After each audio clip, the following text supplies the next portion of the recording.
Olá, sejam muito bem-vindos a mais um SBDcast, o podcast da Sociedade Brasileira de Diabetes, que visa levar informação e educação em diabetes para os 4 cantos do Brasil. Hoje a gente vai falar sobre um tema muito importante. Diabetes emocional existe? Bom, eu sou Fred Prado, tenho diabetes tipo 1 há mais de 10 anos, conduzo as redes sociais Vida Diabético, e quem está comigo, mais uma vez, é o grande professor Fernando Valente, médico endocrinologista, professor universitário e que tanto nos ajuda aqui a esclarecer sobre os mais diversos temas. Doutor Fernando, mais uma vez, bem-vindo, obrigado pelo seu tempo e vamos falar sobre esse tema quentíssimo. E aí, Fred, como é que você tá? Bom demais, doido para aprender aqui. Opa, eu também, tô doido para aprender o que você faz aí, mas primeiro, acho que é importante, né, a gente esclarecer porque esse assunto tá bem em voga. Existem vários tipos de diabetes, a gente acaba resumindo aí para o público que é diabetes tipo 1 e tipo 2, mas tem inúmeros tipos, né? E sempre tem aquela pessoa que pergunta, poxa, mas e o meu diabetes emocional? De fato, a nossa emoção, nossa saúde mental é extremamente importante, porque ela pode impactar diretamente na glicose. Tá? Então, para quem tem diabetes, você convive com diabetes aí há muitos anos, você sabe bem disso. Quando você está mais estressado, a sua glicose, seu açúcar no sangue fica mais alto. Né? E por que isso acontece? Porque você produz adrenalina, você produz cortisol, você produz os hormônios ali do estresse, né? Os hormônios que te preparam para fugir, para lutar, dependendo ali do ambiente que você está, isso pode ser útil. Hoje em dia, né, é importante a gente aprender a controlar essas emoções. Mas para quem não tem, uma emoção muito forte, ela pode servir como um gatilho, mas não é que é um diabetes emocional, e sim pode ser ajudar a pessoa desenvolver, no caso atrapalhar, né? Não ajuda em nada, mas ser o fator decisivo, a gota d'água para que a pessoa desenvolva diabetes tipo 1, por exemplo, uma pessoa que tem uma predisposição genética, tá? Esse fator emocional, ele pode ser a gota d'água ali para desencadear, o fator desencadeante mesmo. Então, ligado, não é totalmente errada essa ideia, não. Mas a gente não pode dizer que é exclusivamente o fator emocional que como causa, né? O diabetes emocional. Não, é um diabetes tipo 1, é uma doença autoimune, uma pessoa que tem uma predisposição genética e que passou por algum fator emocional importante ali e acabou desencadeando. Existem outros fatores para desencadear diabetes tipo 1, né? Na verdade, a gente até hoje ainda não sabe bem ao certo o que desencadeia. Tem fatores nutricionais também ligados ao desencadeamento do diabetes tipo 1, algumas teorias em relação à higiene, por exemplo, para que higiene demais poderia voltar a defesa do corpo contra o órgão, deficiência de vitamina D que vem do sol, né, que a gente sabe que países mais nos extremos do globo tem maior incidência de diabetes tipo 1, e o fator emocional é um fator importante também, né? Como é que você desencadeou diabetes, Fred? Teve algum fator que você associou assim na sua jornada aí para desenvolver ou não? Não, o meu não, nunca associei não, mas eu vejo muito comum, é muito comum as pessoas falarem, né, em função, né, de eu estar nas redes sociais, o pessoal fala, Fred, com certeza foi a separação dos meus pais que, depois da separação, que eu descobri que tinha diabetes, e foi isso o gatilho. Eu tenho uma aluna aqui de Salvador, inclusive, que ela descobriu diabetes depois de ser eletrocutada. Imagina, um fio de alta tensão, ela ficou internada e depois ela descobriu diabetes. Então, como você falou ali, o tipo 1 ele já tem essa predisposição genética, em algum momento da vida que em geral, na fase da infância e da adolescência, acontece esse gatilho, né? Que são mais de 30 possibilidades aí, né?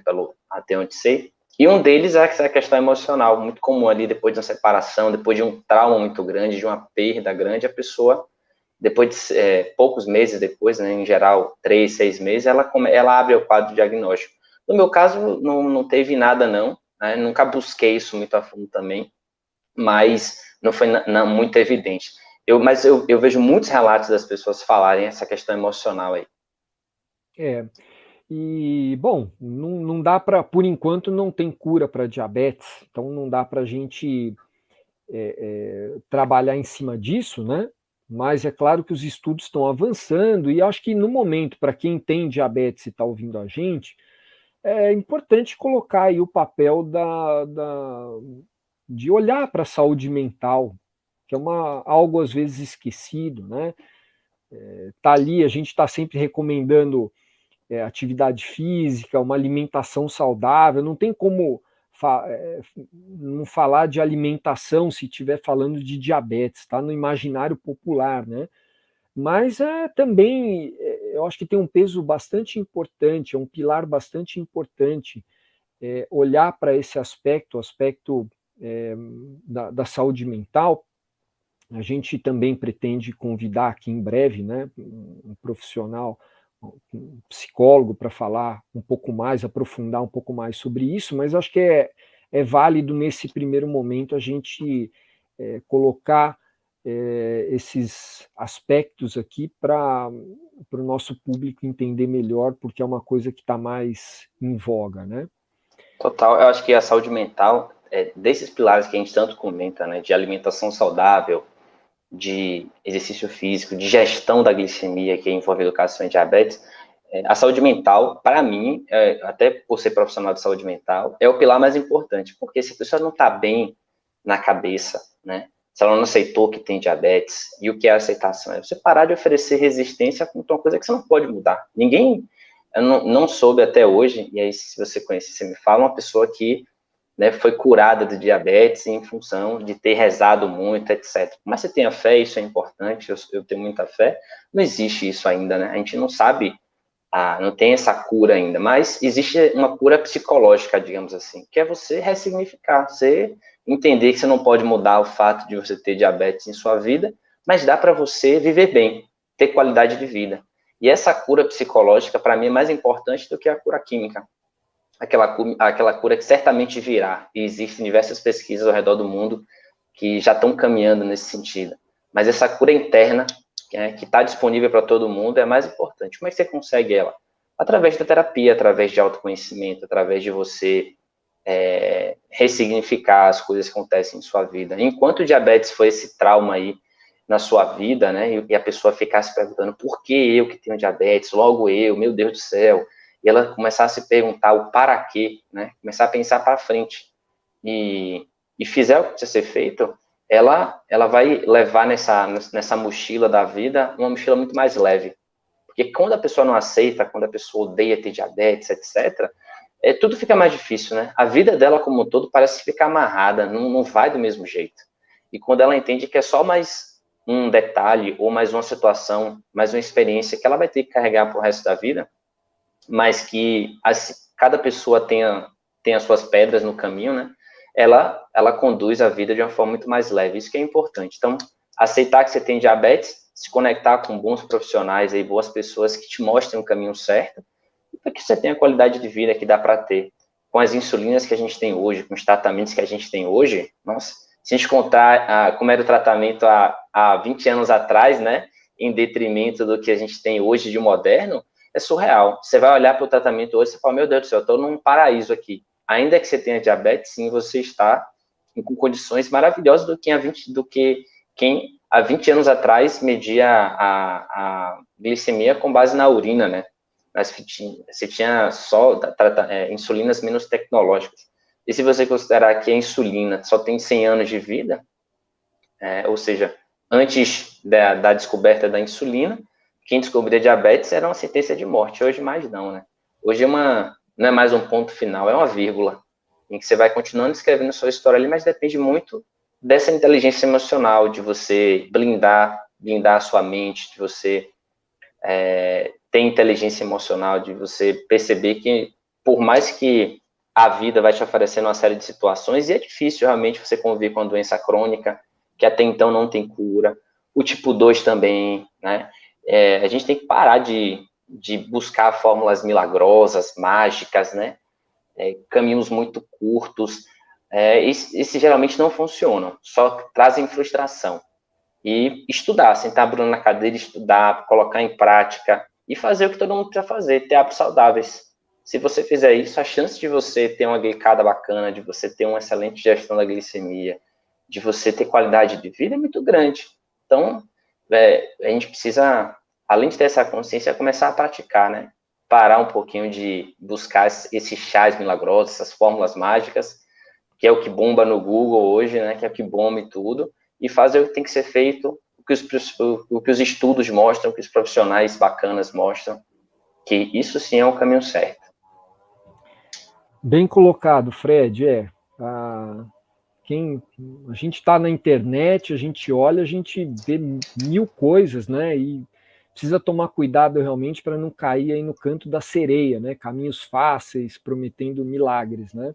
Recentemente nós tivemos aí casos de pessoas morrendo por tomar chás naturais, comprimidos, né, de 50 chás naturais ou substâncias obscuras para emagrecer.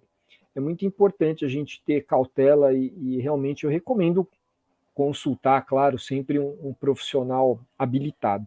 Mas você falou muitas coisas importantes aí. O diabetes realmente é um fardo muito importante, né? Muito grande.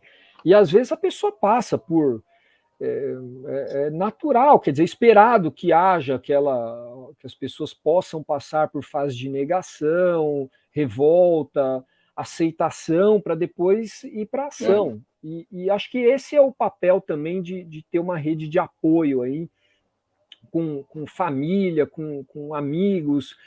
E acho que a rede social também ela tem um papel importante aí de unir pessoas que passam por situações semelhantes, troca de experiência. Eu acho que isso ajuda muito em entender melhor e trazendo essa melhora emocional, de saúde mental, certamente você vai conseguir monitorizar melhor, ter um pouco mais de critério, aí de autocuidado, até pode impactar na atividade física, alimentação, né, para conter um pouco mais a ansiedade. Tem gente que desenvolve transtornos alimentares, é um outro tema bacana para a gente falar em outro momento aqui, né? Desenvolve anorexia ou compulsão alimentar, ou bulimia. Diabolimia. Isso, a diabolimia, no caso, é a pessoa até que deixa de aplicar insulina para emagrecer, para o corpo eliminar açúcar pela urina, a pessoa emagrece, é perigosíssimo e pode matar realmente, né? Então, acho que vale sempre destacar isso, e eu gosto dessa tua visão otimista, né? Você colocou que há 100 anos a insulina não existia. Há 100 anos, a expectativa de vida era em torno de 35 anos. E hoje é mais de 70 anos. Né? Então é um milagre da ciência aí acontecendo, né?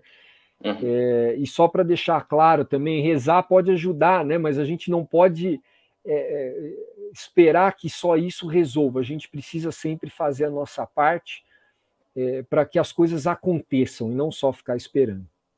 Eu converso lá eu boto no Instagram, né? O ruim não é você tomar chá para poder baixar a glicemia. O ruim é você deixar de tomar medicação por isso, acreditando que só isso vai ser suficiente. Pô, chá é gostoso, velho. Eu tomo meu chazinho de camomila todo dia antes de dormir. Eu gosto, mas, né, a minha parte eu faço.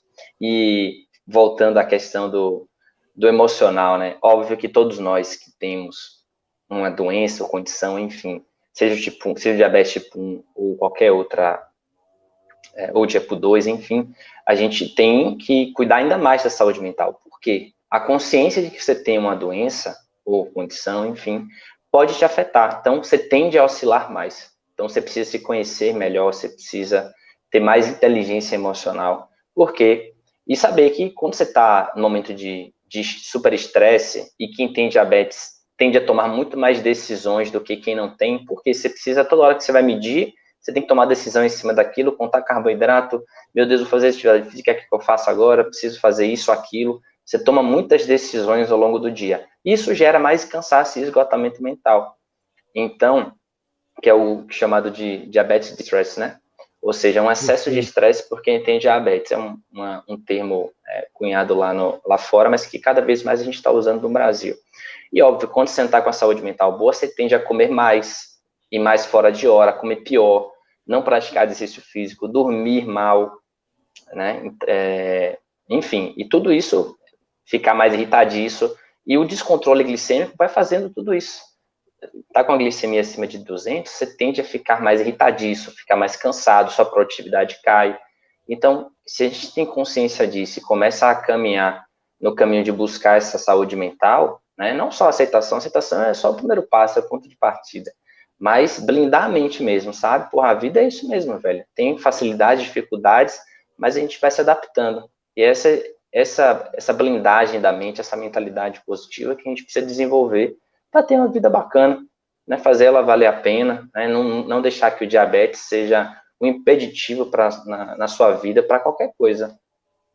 Perfeito, Fred. Perfeito. É bem colocado. O diabetes de estresse é algo bastante relevante hoje, né? Esse fardo que o diabetes pode ser para a pessoa que não está ali resolvida com todas essas situações. E acho que aí até a gente consegue entender um pouco melhor por que acontece esse tipo de coisa, que a pessoa vê lá uma solução mágica, né, e acaba, se não tem um filtro, um apoio, uma estrutura ali, ela acaba caindo. Tempos atrás nós tivemos aí um programa de televisão colocando que a água de quiabo poderia resolver o problema e curar o diabetes. E a gente soube de casos de pessoas que pararam de usar medicação, pararam de usar insulina e começaram a tomar água de quiabo. Eu acho que concordo plenamente com você. Você pode tomar o seu chá, mas precisa realmente continuar fazendo uso dos medicamentos, acompanhando o diabetes, que é uma doença crônica, e dá para viver muito bem com diabetes, não é isso, Fred? Pelo menos é o que eu percebo quando eu encontro as pessoas, atendo pessoas, e quando eu estou aqui olhando para você. Ah, maravilhoso. Bom, é isso. Missão cumprida. Acho que o tema dos mais importantes aí de saúde mental, e que obviamente a gente vai trazer outras vezes aí para nos aprofundarmos, darmos dicas, né, de como melhorar a saúde mental, em especial para a gente que tem alguma doença crônica. E é isso. Obrigado aí pelo teu conhecimento. Ao pessoal que está ouvindo a gente, obrigado pelo tempo. E a gente se vê no próximo episódio aí do SBD Cash. Um abraço. Valeu, Fred. Abraço. Abraço a todos.